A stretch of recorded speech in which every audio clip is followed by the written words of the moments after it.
Welcome back. So for lecture 10, we'll cover on non-parametric statistics. So lecture 10 and lecture 11 are non-parametric tests. Okay, so first we have to understand what are non-parametric tests. Okay, so we'll go to the next slide. All right, non-parametric test is essentially used for data that is not normally distributed. If you remember from your t-test, from your ANOVA, the data have to be normally distributed, and those tests that can be used for normally distributed data are called parametric tests. Non-parametric tests are those used for skewed data, basically data that doesn't look normally distributed, and we have a lot of them. Non-parametric test is actually very difficult or tedious to do by hand. Okay, that is why we only cover in this chapter, and in this chapter we'll cover two of the four. Okay, so you have your Wilcoxon-Mann-Whitney U test, Kruskal-Wallis test, Wilcoxon ranks test, and fragment test. In this lecture, what we are covering is on ordinal data for non-parametric tests.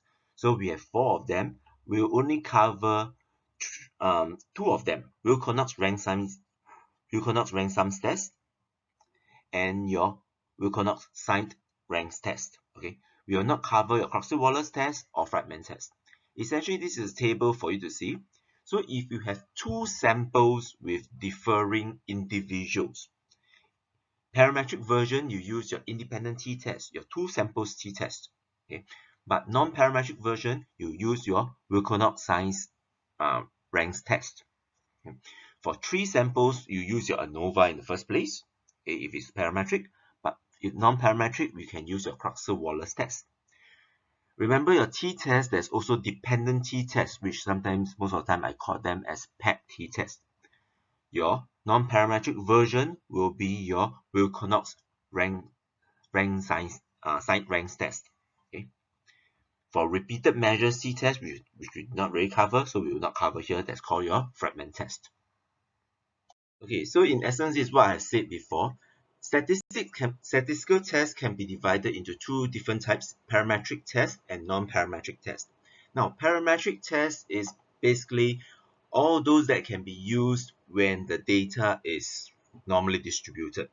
When the data is not normally distributed, or if we assume that the data is not normally distributed, then we use non-parametric test. So it means that by right, before you do a t-test, you actually have to test for normality, although this is not covered in your lecture. Even when you use your ANOVA, by right, you have to do your test for normality. Okay, so these are tests of assumptions that we did not cover. How does statistics actually use non-parametric tests? Okay, so if you think about it, one way that statistics can use that you can do statistics for non-normally distributed data is not to look at the average, the mean. Instead, you are looking at the median or the ranks. Because you are looking at the median or the ranks, it makes it very tedious. Now, there is a mathematical formula to calculate the average, but there is no mathematical formula to calculate the median. There is a procedure, a series of steps to get the median. First, you have to take the data, then you have to sort it out, then you have to rank it and find what is the middle rank. That is how you actually find a median. Because of this, it makes non-parametric tests very tedious, which is why we have to use programs like R and all this to do it. Okay. Now, in real life, if let's say when in event that you can use ANOVA, but you do not know whether is it normally distributed or not, you can actually just jump into the non-parametric version, okay, which is what we'll be covering today. Now, that is also appropriate. That means you don't assume normality. Okay. Now, okay, so what we are doing here is ordinal data. The data is ordinal in nature, and the underlying distribution is, we don't assume is to be normally distributed, or it's just not normally distributed. Okay, so the first test that we are going to do is your Wilcoxon ranks sums test, sometimes also known as your Mann-Whitney rank sums test, okay, or Mann-Whitney U test, U test. It's a non-parametric version that is similar to your two-sample t-test. It's analogous to it. Okay. So what you are assuming is the data is ordinal. Okay. The two samples must be independent. It cannot be dependent. Okay. And it's drawn from random population. Okay. The thing that the assumption from t-test that you release is that it is normally distributed. So in short, what does Wilcoxon rank sums test do? Okay. Now, if the data is if the samples are similar, okay, the ranks of the data should be similar as well. Okay. So what you do is you combine the values of both data sets and then you rank them, then you separate out into the two samples. Okay. So imagine this, you have two samples, you combine the two samples together, okay, but you still retain the identity that each value comes from sample 1 or sample 2. You rank them, you assign a rank to each one, each value, then you push it back into the two samples. And what you are calculating is the average or the sum of the ranks for each samples. Let's say sample A and sample B. Sample A and sample B, let's say both of them have 10 data points. You put them together, you have 20 data points. Okay, but you know that, let's say, and then you rank them. However, you know that the fifth value is from sample 1 or sample 2. Okay, after you rank them, you assign the ranks, then you split back into its original sample. So you go back to sample 1 and sample 2. The total number of ranks for sample 1 and the total number of ranks for sample 2. That's why it's called a rank sums test.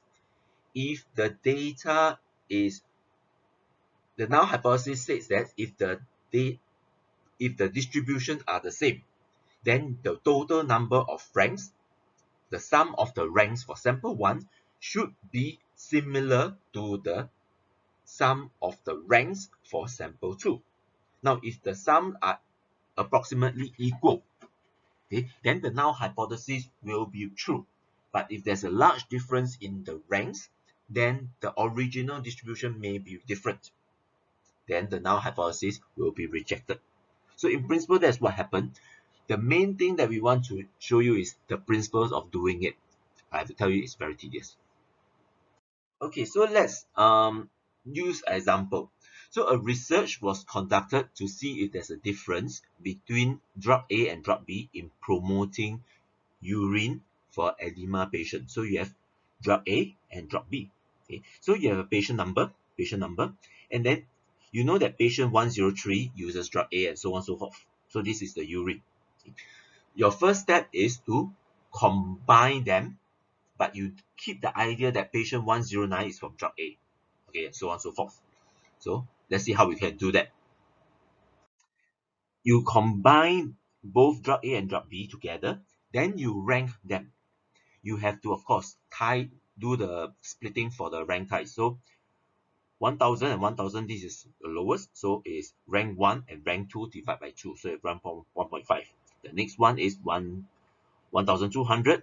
No, 1180. So it's rank 3, rank 4, and so on and so forth. Okay. So you rank them properly, and then you split back into drug A and drug B. After that, you sum up the ranks. So the total ranks for the sum of the ranks for drug A is 51. You add up these numbers, okay, 1.5 plus 3 plus 11.5 plus 14 plus 10 plus 5.5 plus 4 plus 1.5, you get it to 51. You do that for B. Okay. So what we are trying to see is, what is 51 close enough to 58 to reject or accept the null hypothesis? If these two numbers, the sum of ranks for A and the sum of ranks for B is very close, let's say maybe we have 60 and 62, then unlikely null hypothesis will be rejected. So this, we have to go back to a table based on what is the number of samples. So the concept is this: if the two ranks are similar, we have two ranks. If the two ranks are similar, then we can say that we accept the null hypothesis. Otherwise, we reject the null hypothesis. Okay, so there are two ranks. You either have to do a two-tail test, right-tail test, or left-tail test. Now, for two-tail test, you have two critical values now. Okay, you reject you reject null hypothesis if the t statistic or the difference in rank is below the statistics is actually below the critical value or above the critical value. For right tail test, you reject if it is above the critical value. For left tail test, it is below the critical value. Okay. So remember, we have 51 and 85 in the first place. So based on this example, we want to see is if drug A and drug B have a difference in promoting urine. So it's a urine formation. So it's a two-tail test. Both have sample size of 8.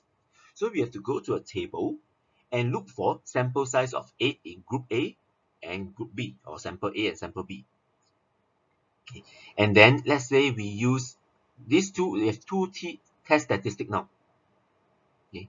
And then based on the values, because it is alpha divided by 2, we use the lower tail is 0.025, the upper tail is 0.025 as well. So our lower value is 49, our upper value is 87. In this case, you realize that for two-tail test, 51 and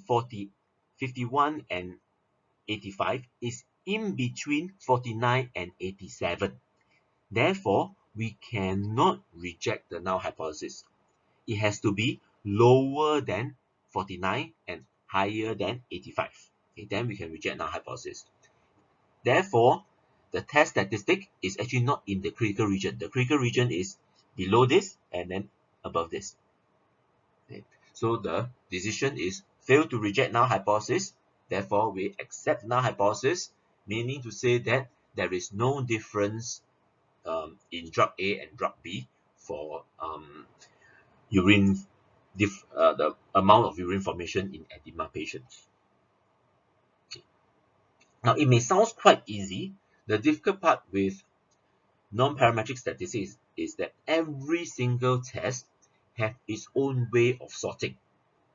That is why it is not easy to remember. Okay. Please keep these notes so that you can revise it whenever you need to know the principles. Otherwise, most of the time we use R to do it. Okay. So imagine 8 by 8, you can actually do it quite well. How about if I give you 20 by 20? You're going to sort for half a day or at least an hour. So it makes it very tedious. Okay, the good thing is because it's going to be very tedious. Now, if the sample size is large enough, that means both sample A and sample B is more than 10. Then technically we can approximate it using your normal distribution. Okay, it falls back to a z-test. Okay, it falls back to a z-test.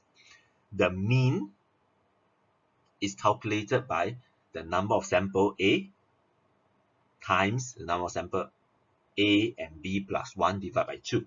Okay, that's if sample A is less than sample B. Okay, or the other way around if sample B is more than sample A. The standard deviation is also calculated this way. Now the standard deviation then doesn't care about is sample A larger than sample B or sample B larger than sample A. And then you have your t statistic, correct? Your t statistic, your mean value, which is calculated by this equation here, and then your standard deviation, you get a z statistic. Now because you have two t values, the t upper and t lower, you can actually calculate your two z-tests and see whether does it fall within your critical region or not. This is the reason why z-test is actually taught to you, even though we keep saying that in real life we seldom use z-test. It's because when non-parametric test becomes tedious or when it starts to sample size becomes large, we can always fall back to your z-test.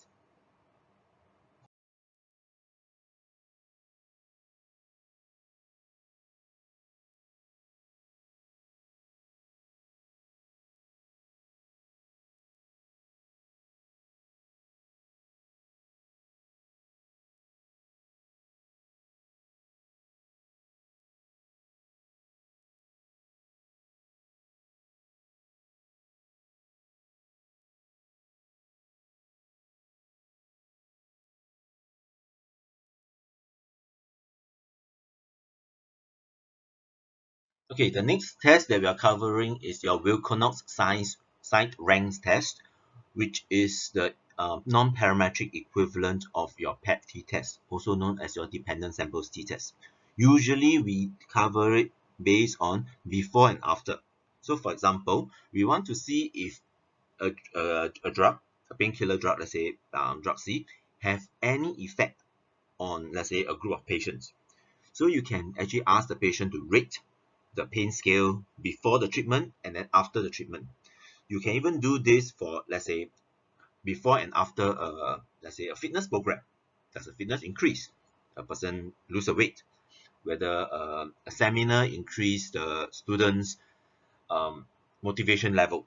Okay, so things that you can use for your PET-T test, you can use it here.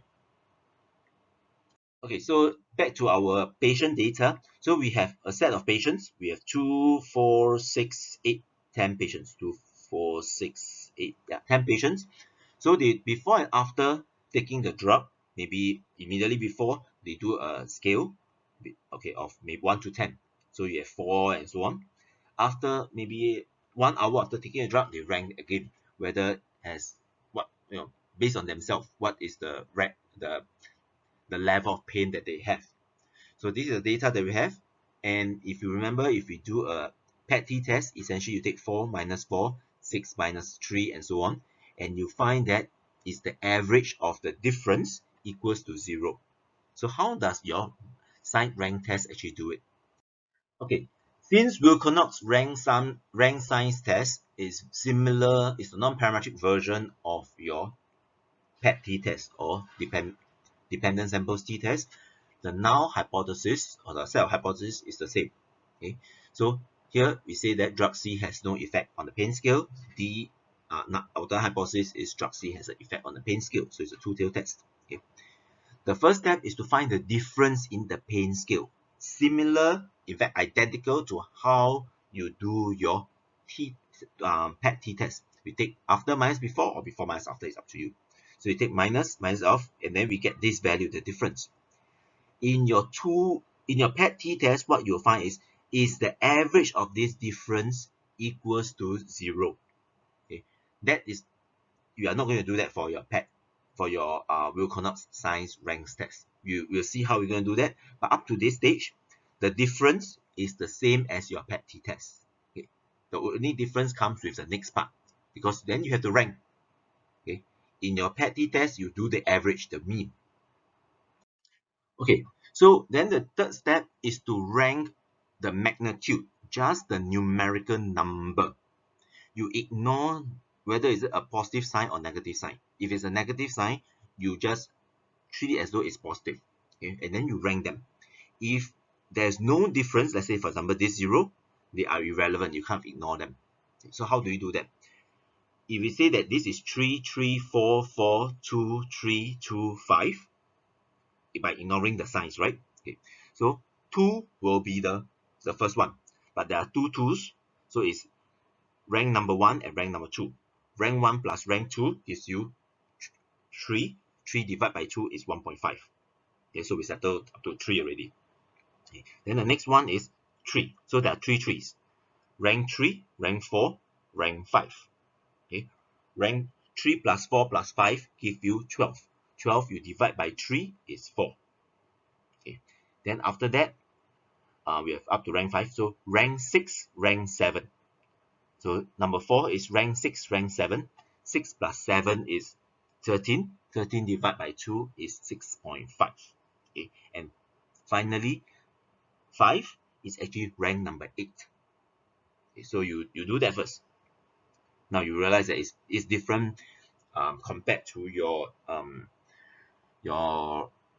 rank sum test already. After that, step 4, then based on the ranks, you put back the signs. Okay, you already done the rank part. How about the sign part? Then you put back the signs. If the original difference is negative, then the sign will have a negative symbol. Okay, so this is from 4, because it's minus 3, so from 4 and 4 to minus 4. This is 4, and then the rank is 6.5, so it becomes minus 6.5. But this is positive 4, the rank is 6.5, so remain as it is, and so on. Okay, So this is how you do the science rank. Okay. Step 5, you choose a statistic based on the mean difference. Is it more than or less than? Or if the mean difference is more than or the mean difference is less than. So this is your two-tailed test. Mean difference is not equal to 0. It's a two-tailed test. Mean difference is more than 0 and mean difference is less than 0 is your one-tailed test. But it depends. You have a two-test statistic now. The two-test statistic is your W plus and W minus.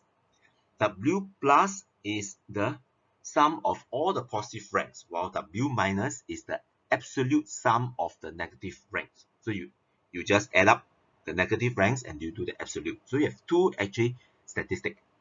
But if it's a two-tailed test, then you choose the smaller between these two numbers. Okay, so you have two steps to calculate now. So based on our test statistic just now, our sum of positive rank is 9.5. But the absolute sum of negative ranks is 26.5. Because it's a two-tailed test, okay, we choose the lower of these two numbers, which we then take the 9.5. Okay, so this is called a statistic known as W. W becomes 9.5. And then we use this as a statistic to test against your table, your critical value. Okay, then we look at the critical value based on the number of differences. So just now we have 10 patient samples, so we look at 10. If it's a one-tailed test, then it's 0.5, 0.25. If it's a two-tailed test, it's 0.1 and 0.25. So the table is actually quite rudimentary. So let's say we have 10 differences, and ours is two-tailed test. So our alpha is 0.05. Our critical value is 8. This is how you read the table. Our critical value is 8. Okay. What does it mean by when there's dash? Okay, basically the sample is too small to calculate. Okay. So our critical value is 8 for now. Okay, then step number 6, we compare your test statistic, which just now we calculate as 8. Test statistic is your 9.5 with the critical value. So for Wilcoxon science rank test, we will reject the null hypothesis if the test statistic is smaller than the critical value. So this is a rule. Our critical differences, I think there's a typo error in your slides. I've changed it here already. So the number of differences is 10. We have 10 patients. So our critical value is 8 as we covered in the last slide. Our test statistic is 9.5. So 9.5 is actually more than 8. We only reject when the test statistic is less than 8. So in this case, we do not reject the null hypothesis, or we fail to reject the null hypothesis. Therefore, we accept the null hypothesis. And in conclusion, step number 7, there is no significant effect in the pain scale before and after taking drug C, which also means that drug C has actually no effect on the pain scale. Okay, so this is how you perform your Wilcoxon science rank test.